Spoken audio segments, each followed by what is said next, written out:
Headlinne, Trump fatigue in New Hampshire, complicates 2024 White House bid. Source: Yahoo News. Date 27 January 2023. Details: WEARE New Hampshire, Reuters. When Donald Trump trounced his Republican rivals in New Hampshire's 2016 primary, the stunning win announced to other states. The reality TV showman was a serious contender. Trump went on to capture the Republican nomination and then the White House. But as the former president kicks off his bid to recapture the White House in 2024, with a speech in New Hampshire on Saturday, his first event in an early primary state, he will find the political landscape more treacherous than he did 6 years ago, according to party activists, members and strategists in the state. In interviews with 10 New Hampshire Republican Party officials and members, some of whom worked on Trump's 2016 primary campaign, and all of whom have been staunch Trump supporters in the past, Reuters found only 3 who were sticking with him this time around, including the state chair, an influential Republican figure who is so enthusiastic about Trump he is stepping down on Saturday to help his campaign. The rest cited exhaustion with Trump's controversies,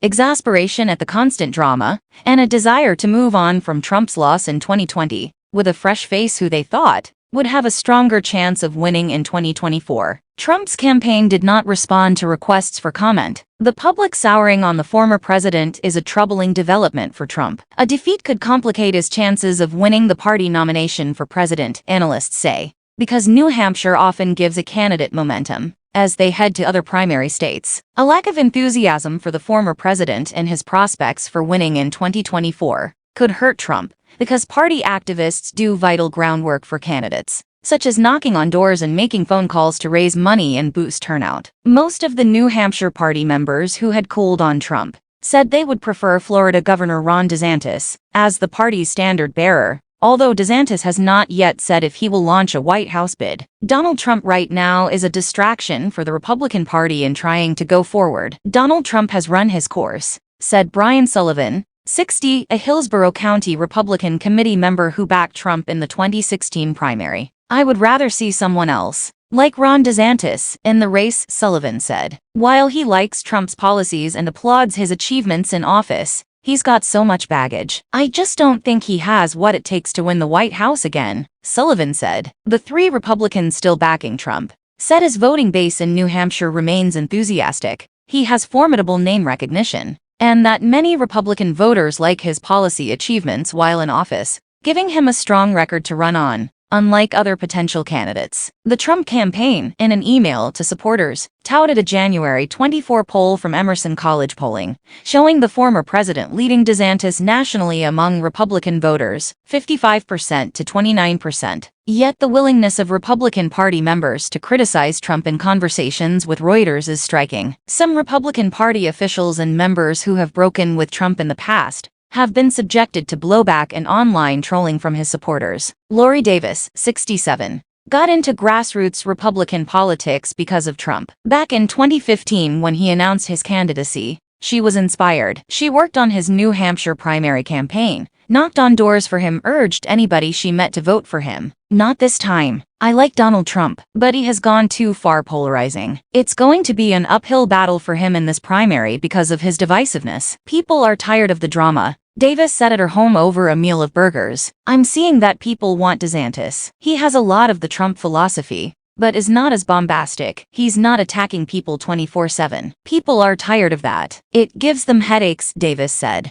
Quote, P-E-O-P-L-E want a W-I-N-N-E-R. It is not just in New Hampshire where Trump faces potential headwinds. Some billionaire donors who helped fund his previous campaigns have not yet donated. They include hedge fund billionaire Robert Mercer and his daughter, Rebecca Mercer. She has already donated to DeSantis's political committee. New Hampshire has an outsized role in choosing presidential candidates, because it is the second nominating contest after Iowa's caucuses. While the winner of New Hampshire's Republican primary has not won the state in a general election since George W. Bush in 2000, it is still viewed as a critical test in the nominating process. Chris Maidment, chairman of the Hillsborough County Republican Committee, described the mood among many members as Trump fatigue, adding, I'm definitely open-minded this time round. There's a lot of exciting potential candidates out there. A majority of candidates Trump endorsed in competitive races in November's congressional elections lost to Democrats. During Trump's 4 years as president after his 2016 victory over Democrat Hillary Clinton,